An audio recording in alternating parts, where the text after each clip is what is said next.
Austin, what is going up, my man? Nothing much. Just sitting here with you. Yeah, yeah, absolutely. So I appreciate you doing this. This is pretty awesome. No, I'm glad to be here. Absolutely, man. I've wanted to talk to you for a while, about your business, your backstory, just life in general, and kind of learn more about you, man. Because I've worked with you, I guess, in some sense, Yeah. in a previous life, and yeah, this is pretty cool. Yeah, So first of all, just kind of tell me what you do. First of all. So I am a digital artist and graphic designer, or yes, a graphic designer and digital artist. Okay. So what does that mean? What's graphic design and digital art entail? So graphic design could be anything from pamphlets to entire visual identities for a company. So that's very broad. Can mean a lot of things. And then you have the kind of artist side of things that I do, which might mean more like, let's say I might do like album artwork for a band or their merchandise or something. It's a little bit more creative, maybe not quite as focused as graphic design is. Typically with graphic design, you're focused on some kind of outcome for a business. So, they have, they're going to a trade show and they want to bring a pamphlet to hand out to people, right? Yep. So you have some kind of goal in mind that you're trying to accomplish. But, then you have like the more artistic side of things where it's like, we just want something that looks cool or like, kind of communicates this abstract concept for this concept album that we're doing or something like that. Really cool. Okay, so you've worked with bands, right? You said. Yep. Okay, so before I get into the bands and everything, I'm so interested about the creative process of just art in general, because what you do create art, and your style of art it's very different from what I've normally seen, I feel like. And I'm sure you know that, Yep. being in the field, you see other graphic designers work. Yours is very, very interesting in a very good way, because it does stand out. And I do want to know, how did you come to like create this kind of style of art that's specifically your identity? Like it's really, I've never seen it. Yeah. The only way that I can think to put it would be just iteration. Lots of iteration, lots of trying things, lots of experimentation. And for me, what that was specifically was I started this challenge. It's called the 365 poster challenge, where you make a poster every day for 365 days or a year. Wow. So I did that entire thing. And then afterwards, I still continued to make posters pretty regularly. And that's just, and it was really just a way for me to explore my creativity, as well as just like trying out things and like, trying to just get better at the skills. So that way it's like, oh, I have this creative space where if I want to try out this style, I can do that. Or if I want to see like, oh, can I incorporate this style with another style? Or maybe there's a certain technique or a certain skill that I want to get better at. I have that creative freedom to do that. And what that's allowed me to do is just kind of like figure out like what I'm good at, what I'm bad at, what I like, what I dislike. And I think through that, I've been able to develop my own style that feels more unique to me, because like I said, you get to try out all these different things and you kind of take pieces from all these different ideas and concepts and styles, and then you can incorporate them into your own, and now you have your own perspective on all these different styles. Wow. Okay. That's a lot right there. Yeah. I guess, so when you're coming up with these styles, what is your thought process exactly, though? Like, what are you thinking about? Because of course, I'm sure you have to take into the brand, you have to take in their voice, you have to take in everything they've already, like, how do you like really think, what's the thought process of coming to the conclusion without revealing too many of your secrets? Yeah, but what's the thought process of that when you first come to get a new client? So if it's client work, it's everything always starts with the brief and understanding what the client wants and what they need, because everyone's going to be a little bit different, especially like business owners. Let's say visual identity, that's kind of a big thing that I like to do. They want to accomplish something. They have this problem where they want to show up in the world in a specific way. And so all of that comes down to understanding who they are and what they want, where they want to be, where they want to go, and what they do. So that way you can take all of that information, and then on the other end, you can give them something that feels authentic to who they are and what they do. And that will hopefully speak to the customer on the other end. And how did you find out that you were passionate about doing this exactly? Just doing it. I originally went to school for film production, and then while I was in school for film production, I started dabbling in design because I had taken some Photoshop classes in high school, and just just started doing it. And I was like, oh, hey, this is a lot of fun. I like to do it. And so I just kind of kept exploring it because I thought it could come in handy with the video work that I was doing. So it was kind of like, oh, I can do a little bit of both. And over the years, I had always focused more on the video production side. But just after a while, I just figured I'm a lot more passionate about the design work. And it fits in more with the lifestyle that I want to have. Okay, well, that's a good transition as well, too. I'm going to come back to your graphic design and your art, but video production. So you were doing video production as well, or you are doing, or what's that story? Yeah, I used to do video production full time, not really much anymore. I'm trying to move away from that just because, like I said, graphic design is my ultimate passion. I still like doing film. I'm still passionate about it. You know, like even as we were setting up these cameras, I was, we were chatting about all like the technologies and stuff like that.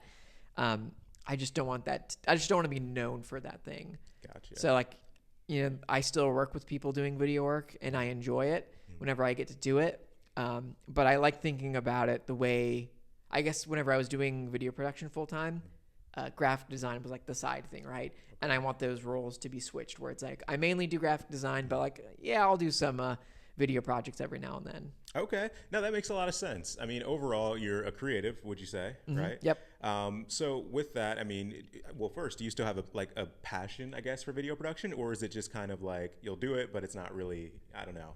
I have a passion for it, but like I said, graphic design is the thing that I'm really, truly passionate about. Like, it's like, if you had to tell me to choose one, I'm going to choose graphic design every time. But, I think there's something fun and entertaining about doing video production work. So it's like, yeah, I still want to be a part of that world and I still want to get chances to do it. I just don't want that to be the thing that everybody is calling me up to do. Completely understand. So take me back to the first project you did in terms of graphic design and artwork for a client. Tell me about that. I'm trying to remember what my first project would have been. Well, the reason I even got started was I was in a band at the time. Oh, okay. And I wanted to contribute as much as I could, just so I wasn't being like lazy or anything like that. And so I was like, I'll do our album artwork. Nice. So that was like my goal. I was like, I'm going to make our album artwork, and that's how I'll contribute. I did not get to make our album artwork because everything I did sucked. But like that's what started the passion. I'm trying to think, what was my first paid project? I mean, it would have had to have been some artwork for a band. I don't remember what band or what I did, but it would have been some custom artwork for a band. Okay. And I'm just trying, I asked because I'm trying to think about, I guess, as a business owner myself, and you as well, there's failures involved with this, of course. So I always think back to times when I failed really hard, whether it be at a marketing for a campaign for a client or a video or something like that.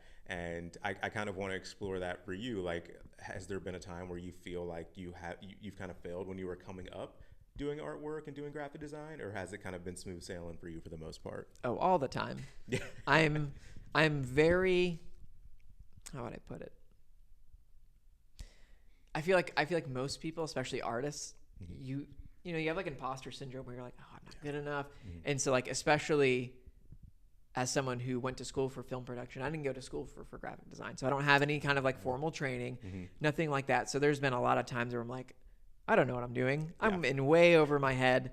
And I think most of the time you either end up figuring it out or you find out that you're just overthinking things and you're like, oh yeah, I actually do know what I'm doing and what I'm doing is good. Like, even this week I had something that I've been working on that I wanted to get some other graphic designers' opinions on. So I called up some of my friends, I took them through it and they're like, dude, this is great. Like, this is awesome. Like you had no reason to be so scared about what you were doing. Like, you're on the right track. Of course, there's always room for improvement, but so I think that's always a battle where it's just, especially like for me, like I don't have that background. So it's like, am I doing this right? Is there a better way to do this? Like, I don't know.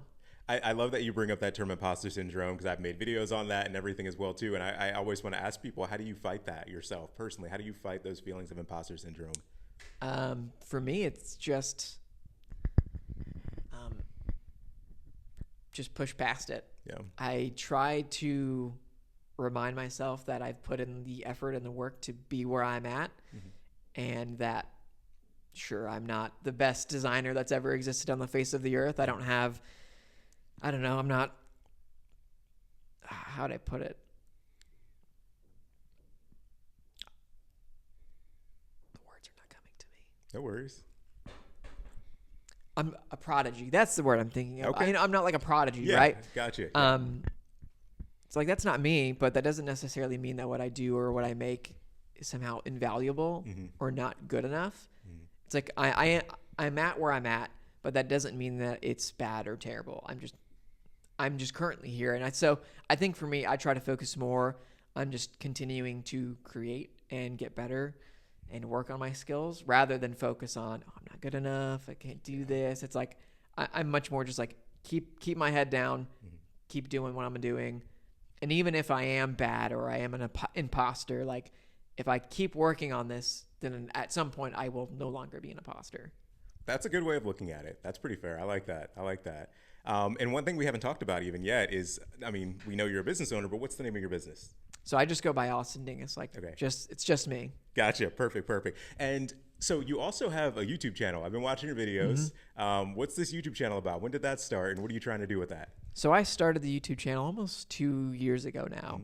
For me, the reason I started it, I'm sure you've heard this as a business owner where they, something like the thing that you don't want to do is probably the thing that you need to do. Yeah, of course. So a couple of years ago, I was like, this was before I even wanted to go full-time freelance as a graphic designer. But I was thinking about it. I'm like, yeah, the one thing that I don't want to do is appear on camera. Okay. I went to video production school. So like the last thing that I ever wanted to be was in front of the camera. I like being behind the camera. I'm very much a shy introvert. I don't like being on camera. And so I'm like, I guess that means I should probably be on camera. Yeah. And I was like, well, it could also be a great opportunity to show my work to the world. Yeah. Because then not only am I presenting my work to the world, but then I'm also showcasing a little bit about myself. And because I feel like people want to work with people who they like and who they know. And it's like, yeah, there's tons of graphic designers out there, but they're just like names on a screen at first. It's like, I don't know this person. They could be cool. They could be mean. They could be uptight. It's like, you just see their work and that's it. Yeah. So for me, I was like, oh, maybe this could be an avenue to make a connection with somebody and make it feel a little bit more human. So they go, oh, I know Austin. I've seen his videos. I kind of know his personality, what he likes, how he acts. So that way it's a little bit more, there's like that familiarity there. And then after that, it was just like creating entertaining or educational content for other designers. Cause I feel like that's who I am. I'm a graphic designer. So if I can give back, then that's great too. Yeah, I love that. And there's something you said, the hesitancy at first to get on camera. I think that's something that, I know it's something that a lot of business owners in Lakeland or wherever face. And, as you and I probably both know, video is one of the best ways to promote your business. It's one of the best ways to get in front of your audience and grab attention quickly. So I tell a lot of my clients that they should get on camera. They should, let people know who they are. Yeah. So I think your insight on this would be very helpful. Like, how did you kind of break through that initial fear of being on camera? And how do you suggest people kind of do that themselves? So for me, well, there's two things. So the first thing being, you just have to do it. Like everything's hard at first. No matter what you do, everything's scary because you don't know how to do it. And you have all these thoughts and concerns. Totally valid. But, you just put one foot in front of the other and you keep going. Like, yeah, the first video you make, it's going to suck. You can even look at my YouTube channel. The first videos that I did, they're not very good. I've like improved. You just get used to it. Right. So it's like, it's the best time to like, what is it? The best time to start now was yesterday, yeah, but you absolutely. can't go back. So you might as well just start today. Pretty much like that. And I think also for me, because I have that experience in video production, like I used to work for a company where we edited interviews, like tons and tons of interviews. So the way that I would think about it is like, how many times was I editing that interview and thinking like, oh, like their hair's messed up, or, ooh, they're like ugly, or, oh, they spoke so terribly, or like, all the things that we think about ourselves whenever we think about recording ourselves. And I'm like, I didn't really think about any of that.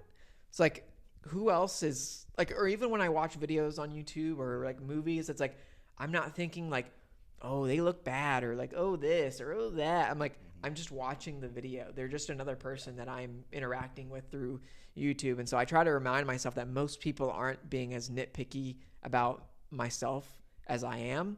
So it's like just letting it be like, yeah, most people don't care. They won't notice. Like, they really don't know that you didn't put makeup on this morning because they don't know the difference. Yeah. They don't know that your hair is a little bit more frizzier today than it was yesterday because they don't know. And even if they did notice, it's like, do they even care enough to like say something or do something? Like, I think the internet can be a really negative place, but I think the majority of people will either not notice or not. They're like, why would I be mean and like point something out or like be rude? It's like, yeah, they're not. Yeah. And what I also get from that is authenticity. Because when you do take hours to maybe put on makeup, or when you do take hours to make sure you're picking the perfect outfit or doing whatever before you get on camera, you come off as a little more disingenuous, I feel. And I've been through that, but it's just, I love what you're saying about that. Just do it, be yourself, and just worry about the information that you're getting. I don't think you have to. The more you present yourself as something that you're not, the worse it's going to be. And I think that's what a lot of people try to do. They're like, oh, well, I'm going to sit in front of the camera, so I got to like be really, confident. I got to speak really eloquently and like be this and be that. And it's like, I don't know, just be yourself. Like, obviously, for a video, maybe you don't want to say and like speak very slowly or not know what you're going to say, But I think at the end of the day, what people want to connect with is the person that is doing the video. So it's like, I want to know about you. Maybe it's like a more polished version of you because you wrote a script down or something like that. But at the end of the day, I'm watching a video and it's you that I'm interacting with. Yes, absolutely. Yeah, great advice. That's really good. So, and there we go. I'm saying now. Thanks. I've said it a million times in this interview. So just so if anybody's watching this, make it a little bit easier. I had someone comment on one of my videos that I say kind of a lot. So I'll be like, oh, like I made this logo and I was kind of thinking this, or like, oh, it kind of looks like that. They pointed it out and I'm like, oh my God. Yeah. So like now, like I looked back through like the next couple videos that I did, I was like really paying attention to that. I'm like, how many times am I going to say this? Yeah. Like that was, instead of saying, I would say kind of. And it was really bad. So then it was like, okay, well, now I know. And like I started writing scripts instead of going off the top of my head, so it would stop me from doing that. Or just noticing it, I would say it and be like, got to redo that line. Yeah, that's so it's like, you figure things out. Someone says something, you take it to heart, you improve on it, and then you move on. So now we're kind of talking about that fine line to walk, because you can be genuine and be yourself, but sometimes those things do slip out. And I know for me, someone who was a communications major, who was a news reporter for a while, it's like it kind of ruins your credibility in some points when you do add a lot of those filler words or those words when you're kind of nervous on camera. It does definitely take away credibility a little bit. But for things like this, or for your general content, it's not going to matter for the most part. That you don't need to be super polished. But one thing I always advise people to do is like just take a pause. If you're really worried about what you're saying, just take a pause, because it's much more impactful when you pause and get people to kind of process what you're saying. Yeah, exactly. And I think just like I said, everything's like an experience. So when you start off, you're probably not going to be that great. It's just taking the time and the effort to improve on that, because it's like, okay, when I started off, I did say a lot or kind of, or whatever it was, or, I trailed off on my words or whatever it is. But it's like, as long as you're willing to improve on that, it's like, And if you're being authentic at the same time, you'll eventually figure it out. Absolutely. So let's keep going down the road of graphic design and artwork. What are your plans right now for your business? Like what do you want? What's your ideal client? Where do you want to go in the future? What does your plan look like? So I'm still trying to figure out exactly what my ideal client is. The broadest I could say is I just like working with people who value and want creative work.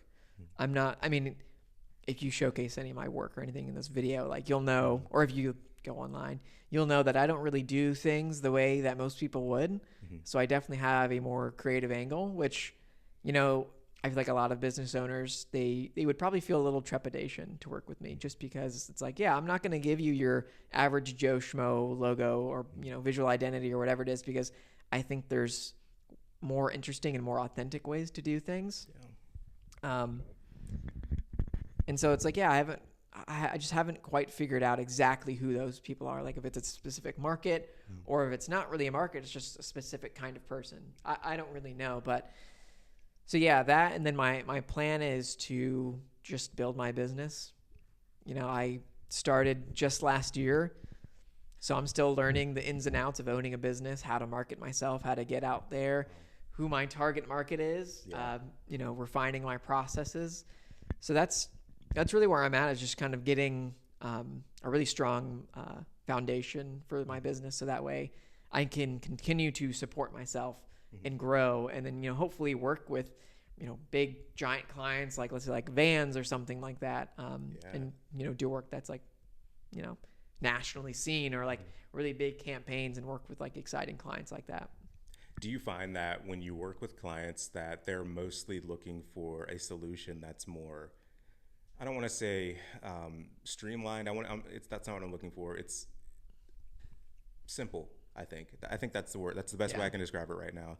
Because again, if we go back to what I was saying earlier, your artwork and your designs they have so much personality in them, and I feel like that's lost a lot these days when it comes to any new brand's logo or their color scheme or anything like that. It's everything seems so simple, or maybe it's the minimalistic style that's breaking through so much that people are always just going for that same minimalistic look. Yeah.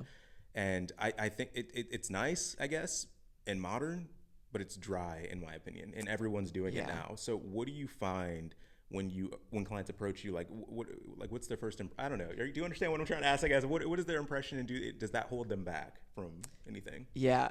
Luckily, I think the way that I've curated my portfolio, I don't really get many like requests to do things that are like way outside of the style that I do. I think the people that do want to work with me, they want to work with me because I take a different perspective. But I think if we're just talking like generally, I think the way that most business owners approach graphic design or their brand or their logo, whatever you want to label it as, is maybe not quite simple, but safe. Thank you for that. And that's it. And I think to an extent, simple is safe. And the best logo practices would be keep it simple. You want it to be, as simple as it can possibly be. You don't want to have all this extra frills. You want it to be unique enough, but not so crazy that, you've got all these elements and it's like not memorable. And so you're trying to balance good design principle, but you're also trying to do something that is authentic to whoever you're making, whatever you're making for, right? And I think safe feels like the better option because it's safety, right? And you don't want to take risks that you don't think are going to pay off in the end. But the way that I like to think about it is no matter what you do, you're taking a risk. So you can be safe, but you also risk blending in with everybody else, which means you are now in competition with everybody in your market doing the exact same thing as you, and you're not going to stand out because you're like, well, the safe option is to go the simple route and to do the thing that everybody has come to expect, right?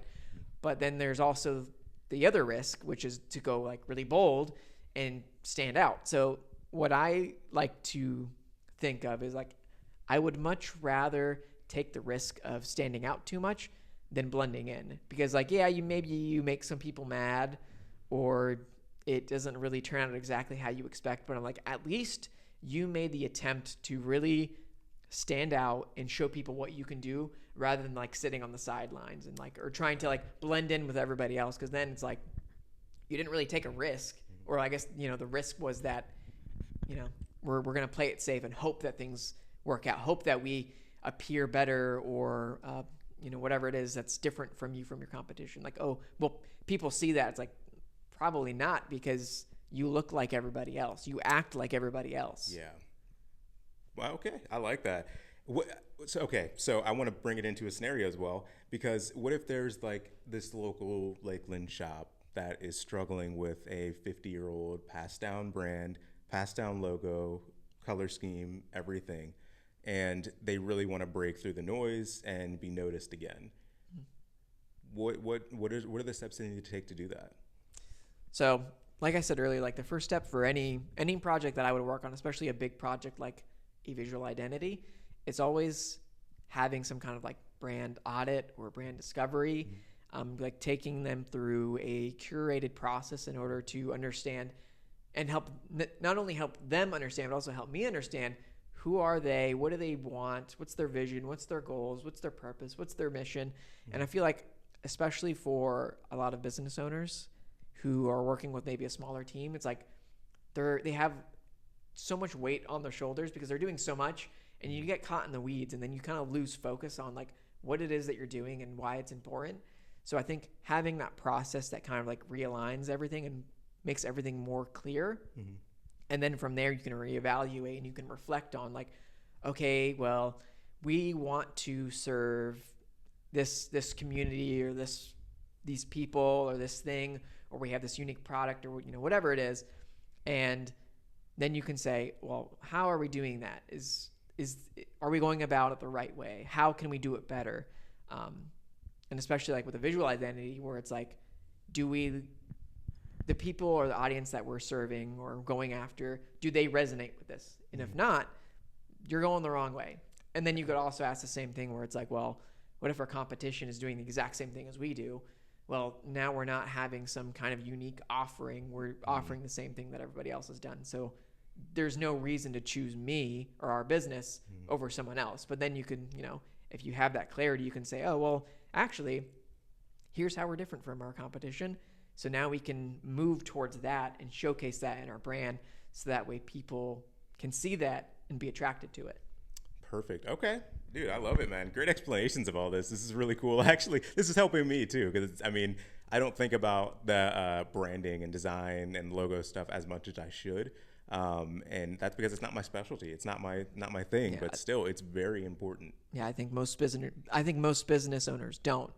I think they don't really understand the impact that a really good brand can have. Yeah. And because of that, again, you go back to like the safety, where it's like, well, they don't understand how making a good brand can impact them. And so they go with the safe option because they feel like, well, why would I take a risk on this thing, right? Yeah, that makes a lot of sense. I want to pivot to something that I know is going to be controversial, especially in your industry, which is AI. Okay, AI is coming. It's here. It's not coming anymore. It's here.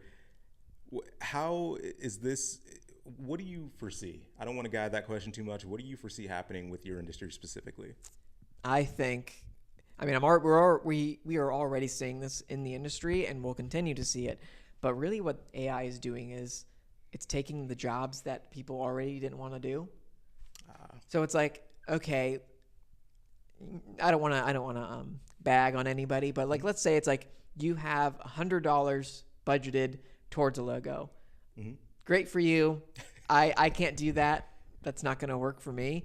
And so you're like, oh, I'll just like do it for I'll have AI generate a logo instead. And it's like, cool. There's probably a lot of like, there are designers who would do a logo for $100, but I wouldn't.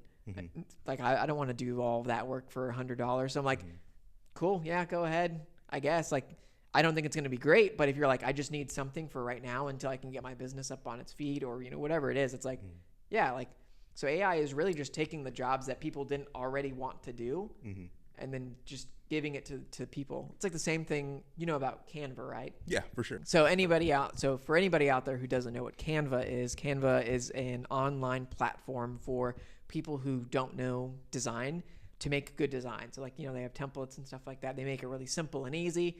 And I remember whenever that came out, people were like, oh, this is going to take all this money and like all this work away from graphic designers. But it's like, really, it's like, it just took away the tedious work that designers didn't really want to do anyways. And then just gave away for business owners to do it. So like, I look at it as a great tool where it's like, maybe like, so you're not a graphic designer, at least like not generally, maybe you do some, but you're like, yeah, I still want to have like good designs, but I can't afford to pay someone to do it. It's like, cool.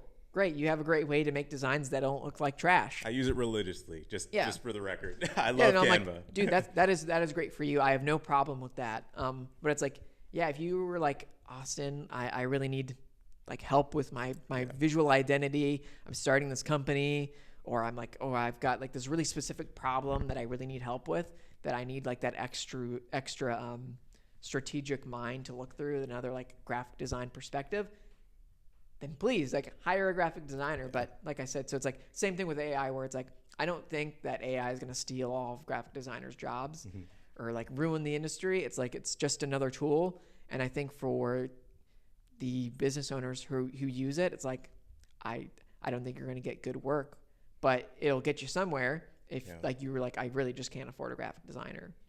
That's fair. That's very fair. And you also said something about the fact that if people don't have something yet, but they want to get their business off the ground, do you think that's a good way about should you just wait altogether? You know, not on the business side of things. Like if you're looking for a logo, you're looking for branding, and you don't really have the revenue to splurge on an actual designer to come create this for you, should you go with that AI or whatever cheap option, or should you just wait it out? I would say if you're really on a budget and you're just getting started, what I would do is just go to some place like Fiverr or Upwork. Like I know there's lots of designers on there who will do something for really cheap. Yeah. Specifically because with AI and logos, you can't copyright any logos that you do, because it's made with other people's work. And so you can't copyright that. You can't own it. Same thing with images, where it's like you can generate an image, but you can't own it. And that's why you don't see a lot of like big companies using AI photography, because it's like, I can generate the image, but I can't own it. I can't. It's not like, yours. Yeah. Exactly. Okay. And so it's like you have all these legal issues with AI.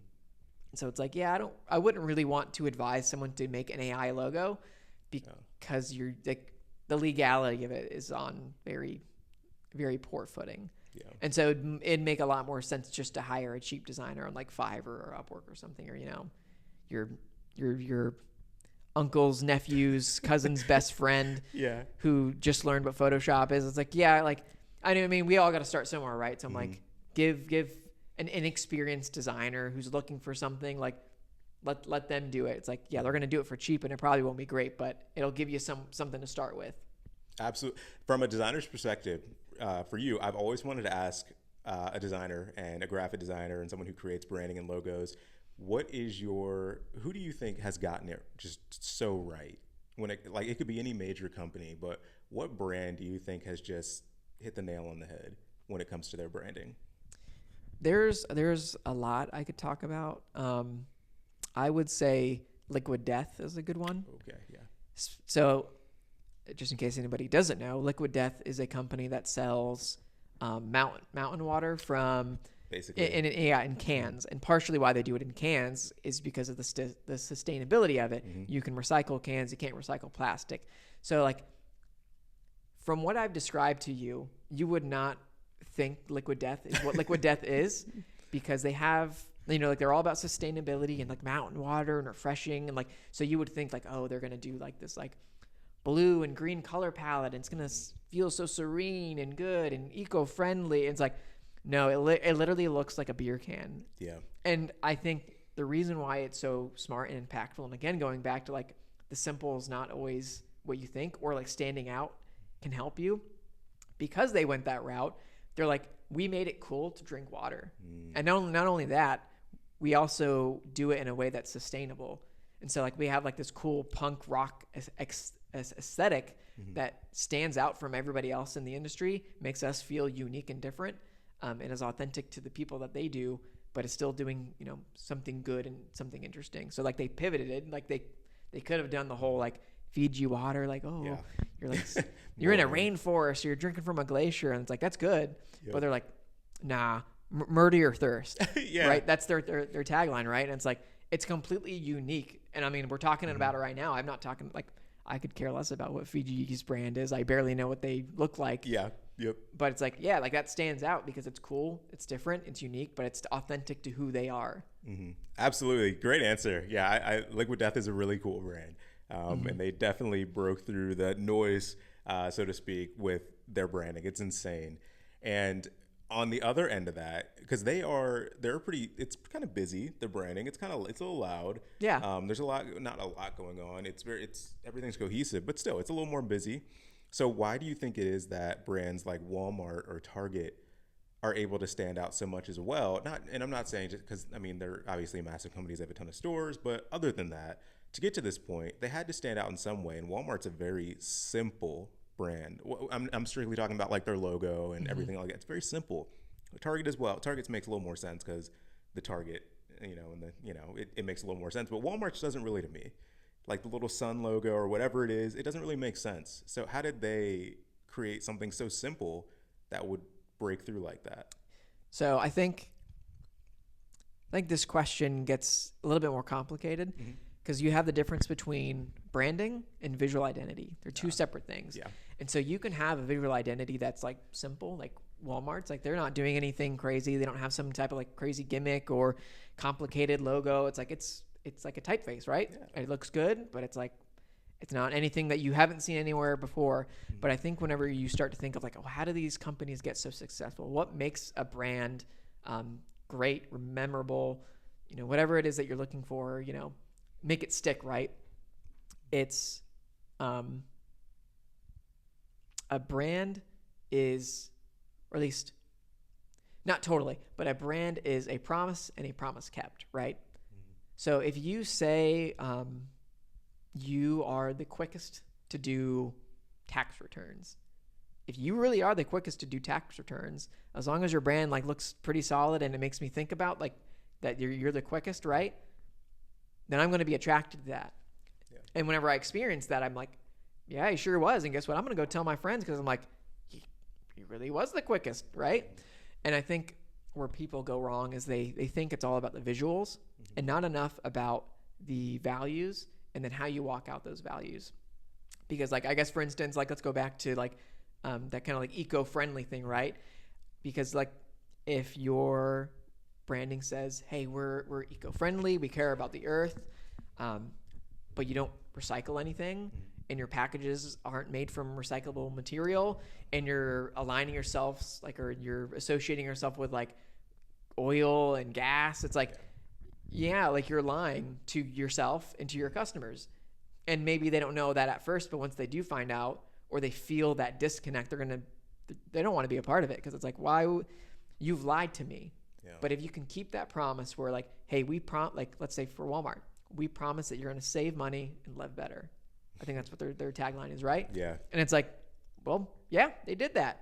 And so I can expect whenever I go to Walmart that I'm going to save money and I'm going to find what I need. And that's all there is to it. And so now it's like they made their promise, they kept it, and they did it well. And so now it's like, now we're talking about Walmart. It's that simple, honestly. It's pretty crazy too. But I've had this debate with other people that are in branding, other people that do logos, is is the logo even important? Sometimes I've had that debate. Some people say it's extremely important. Some others say it doesn't really matter. It's what you offer that's important. It's how you promote it. What is and you've kind of answered that a little bit, but what do you think, really? What's more important? It's a yes and no answer. It depends on how you want to think about it, because a logo, all it is an identifiable mark, right? So that way, whenever people see, like when people see the Apple logo, they know Apple made it. That there's that association. This company equals this mark, right? Which is good. That's important. But to a degree, I could also say it could literally be anything. I could say that a circle. I could take a circle. I'm gonna cut off some of the circle, and I'm like, that's the new Apple logo. And if they do that enough, if they market it enough, and they continue with it, that now becomes the identifiable mark for. Doesn't even matter. It doesn't even matter. But at the same time, it is also the identifiable mark that people associate with your brand. It is the face of your company, right? Yeah. And so it's like, yeah, maybe you don't want it to be a circle with a piece cut off of it, but at the same time, there is like this part of it where it's like it is whatever you say it is to a degree, because it's like we are going to say that this is the face of our company, and that's it, and like that's what it is, and then people will make that association. Really cool. Okay. And another question I had too is falling out of my head right now. Wow, I just completely lost my train of thought. That's so annoying. I had a good one for you. Dang it. This is when you take a moment, just like we talked about earlier. Yeah, just gotta take a moment. What was that question? Oh, anyway, okay. So not exactly a question, but one of the best things I saw branding wise, not just a logo or anything like that, but like tagline, just the way they present themselves was, have you ever heard of Surreal, the cereal company? I think they're in the UK. Maybe I know I've heard of the company. I don't Hmm. know if I like can remember any visuals or anything like that. Okay, so I'm pretty sure it's the UK. I'm pretty sure it is. But they had this crazy campaign where they used celebrity names like to create billboards all around the city. So they had billboards in every place you can imagine all around the city, in whatever city in the UK. And it was like Serena Williams eats this cereal or something like that. And this is not any, it was very, I have to look it up. I'm going to put it on the screen in this, but it was very unique the way they did it. It wasn't just Serena Williams eats this cereal. It was something else, but I don't know. It went super viral all over the place. And I think, of course, it was the celebrity names attached, but I should have more data when I'm coming to you with this. But I need to figure out, I'm going to look it up right now. I can edit this. So I'm going to look that up and see what it was exactly. Yeah, I've already given you enough to edit. Yeah. Yeah, are you okay sending me whatever work you want me to kind Yeah, of highlight in here? Okay. I can send you whatever you want, whatever you need. Be awesome. I do my own stunts.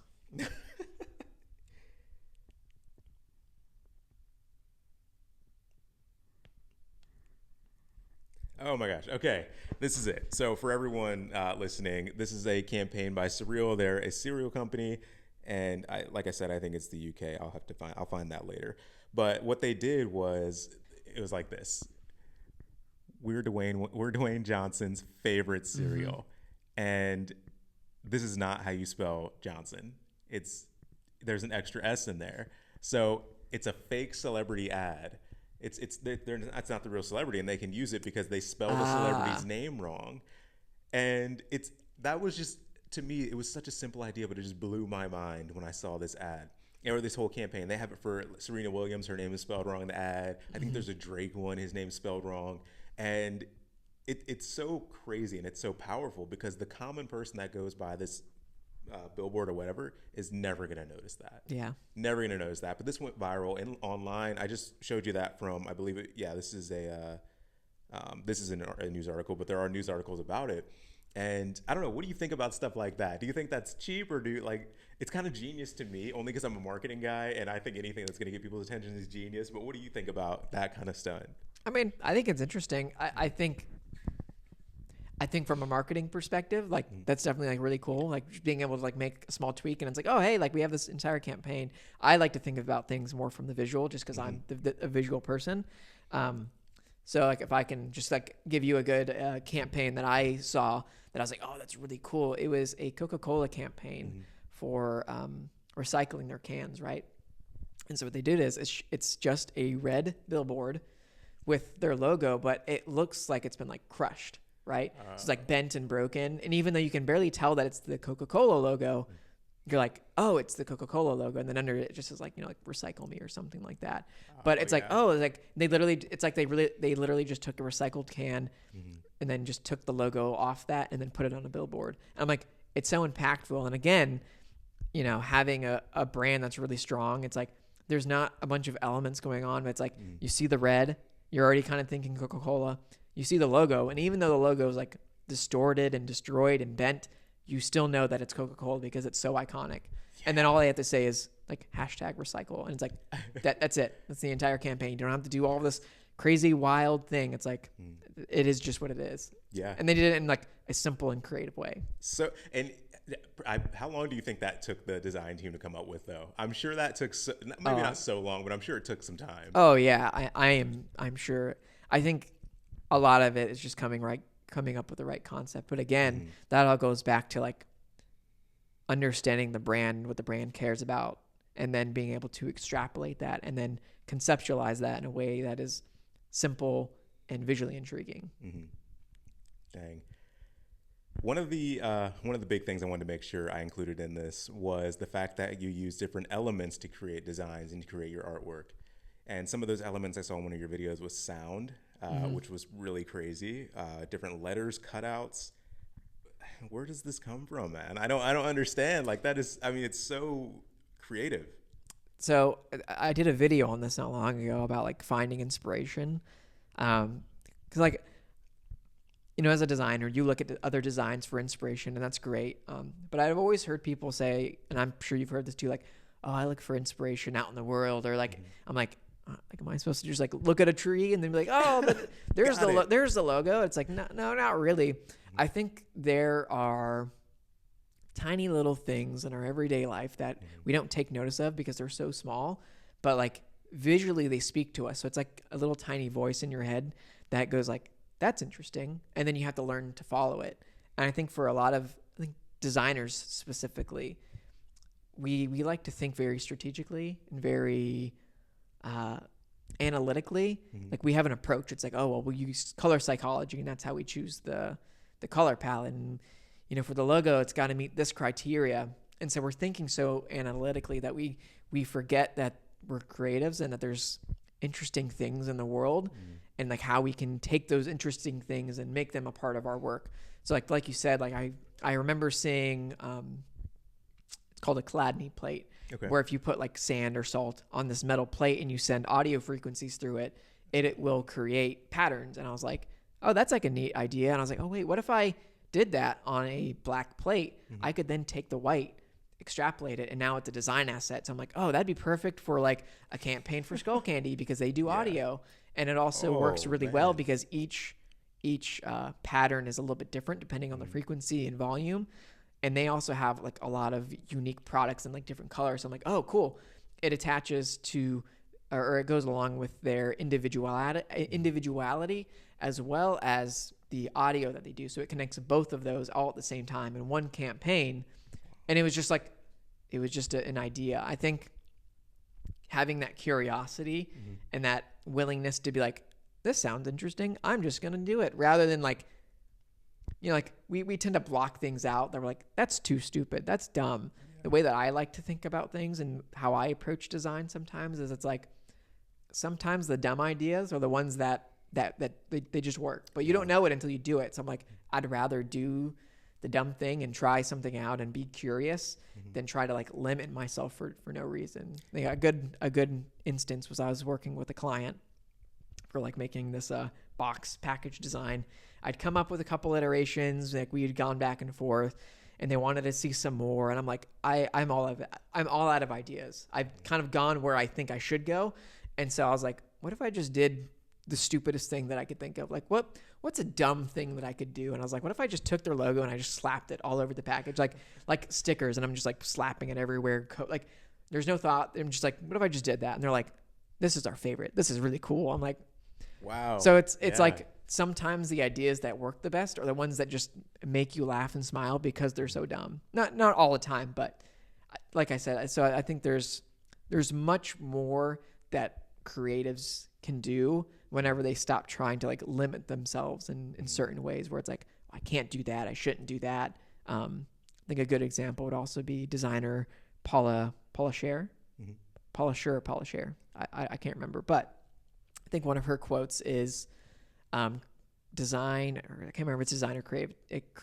I'll say creativity. I think she said creativity is a small act of rebellion, something similar to that, where it's like, yeah, you're telling me to do this one thing, but what if I like broke the rule just a little bit? Yeah. Because if you do exactly what they say, it's like, maybe I'm not really being as creative as I could. So it's like looking for those opportunities and the ways to do things just outside of what's expected, because that's where like the exciting stuff is, where it's like, yeah, I would expect Coca-Cola to make a campaign and put their logo in the correct way, because that's what's expected. You don't break the logo, you don't ruin the logo.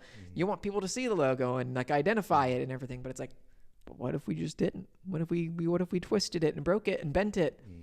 But it's still identifiable, and now it's like this interesting thing because they broke the rule, because they did something different. They had a curious thought, like, what if we took the logo from a crushed can? It's a dumb idea, but if you follow your gut, you get to different places that you wouldn't think of normally. Dang, man, I love that. It's like, just when I think I'm creative, then I talk to someone who truly does creative work, and it's like, it's kind of blowing my mind right now, honestly. Yeah, well, I've made over 700 poster designs in my own free time. So like, you learn a thing or two after, sitting down day after day, hour after hour, working on being creative, especially when you do it like me, where it's like I come up with 3 poster designs a week, which is like my quota, I guess you could say. Okay. Yeah. Every time that I open up Photoshop and I'm making something, there's not always an idea, right?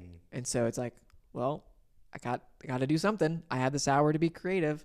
I've got 3 posters that I have to make this week, so you end up figuring something out. Yeah. So like for me, it was just like following that curiosity, especially like when it comes to design, or really anything creative. Like I said, like having that small voice that like you kind of hear. There's times when I'm like, I don't know what I'm doing, and I'm just moving stuff around. I'm throwing stuff at the wall, and then essentially it's like something happens.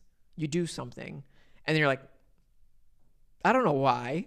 I can't articulate it, but there's something interesting that I'm seeing, and I'm just going to pursue it. It doesn't have to have some kind of logic where, oh, it's good because of X, Y, and Z. It's like, I just did it. I thought it was interesting, and now I'm pursuing it. I'm exploring it. That's it. Oh, man. And I think, like, even following you on, or being connected with you on LinkedIn has kind of opened my eyes to the world of just design and creativity and art, because you get posts from other people, things that you might have liked, and one of the ones that stood out in my head was you liked this one brand design. I think it was for a bakery, and they had used a slice of bread, the imprint of it, like painted that and slapped the imprint on. I don't know how they did it, but dude, that is like mind blowing to me. That's something so simple, and like you said, in everyday life can create just the most beautiful brand idea. Yeah, it's like, so essentially what they were doing was creating a pattern using the bread. So like they took the bread, cut it, so you can have like all the fibers. They painted it over, and then they stamped it onto the paper. And it's like, yeah, like you can do that. And it's like, it's 100% authentic to that brand, because it is literally bread. That is the element that they're using to design is bread. They're just doing it in a creative way. So it's like you have these ideas that are just sitting right in front of your face, and on like paper, that sounds like a dumb idea. Like, you want me to put paint on bread, and that's like the design. But it's like when you start exploring things and you stop limiting yourself, you see all these opportunities to try things out and do things, and they don't always work out. But when they do, it's like, oh, no one would have thought about doing this. But because I was dumb enough, or courageous enough, or curious enough, I got to do this thing that no one would have thought of doing before. Dang. Yeah, I love this. This is great conversation. So the name of this podcast, or this series, or whatever this is The Locals. So I want to know from, you're local. You live here in Lakeland, or I guess around, Yeah. How does it feel to be, first of all, a business owner in this area? Like, how does that feel? I think this area is a really great place for business owners, just because I think, one, like we talked about this before we even started the interview, where Lakeland has this really unique aspect where people are very passionate about the city. Just like, you have people from Chicago who are like, we'll die for Chicago. I don't know if they're quite that much, but they're very passionate about Chicago. Yeah. And I feel like we kind of have a little bit of that here in Lakeland, where like people are very passionate about this town, and they think so highly of it. So there's that aspect, but then there's also the aspect, I think there's a lot of really, like we have a really strong community. Like we're sitting here in Catapult, which is like a space for entrepreneurs and startups. And it's like, it's really great to have like that community where you can show up someday, have a conversation with somebody that you've never met before, and they're like helping you or like encouraging you. Like there's people that I've met here at Catapult or in Lakeland that have been like just so incredible and kind and giving of their time. And I'm like, I would not be where I'm at today if it was not for them. And so I think it's just like kind of a special place. Yeah. Wow. That's really nice. And going forward, what do you want Lakelanders, or anyone passing through, or just anyone at all, to really know about you and your business, or anything that you just want people to know? Well, that's a tough question. Like I said, I'm still figuring out my business, but I think if I had to let anybody know, it's just, you don't have to go with the thing that's expected of you. So if you're someone who is looking to stand out, to do something different, and maybe take a little bit of a risk, like I'm your guy. Like I know this will be a very bold claim, and the only reason why I will make it is because I truly believe it.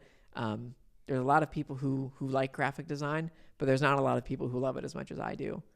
And that's why I've said, like, I made over 700 poster designs in my own personal time, because I love what I do. Yeah. And so for me, it's not about the job. It's because I was put on this earth to do this. I was given the tools and the talents to do it, and I want to be able to do it to the highest degree that I possibly can. And the only way that I can do that is as if I do it every single day, and I care for it and nurture those skills like you would anything that you love. Like you're married, so like or it's like I love my wife, and so I spend time with her.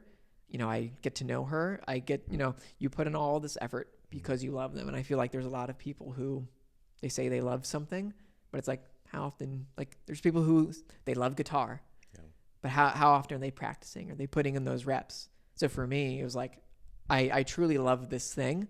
So I'm going to spend an hour every single day working on those skills and like exploring my creativity.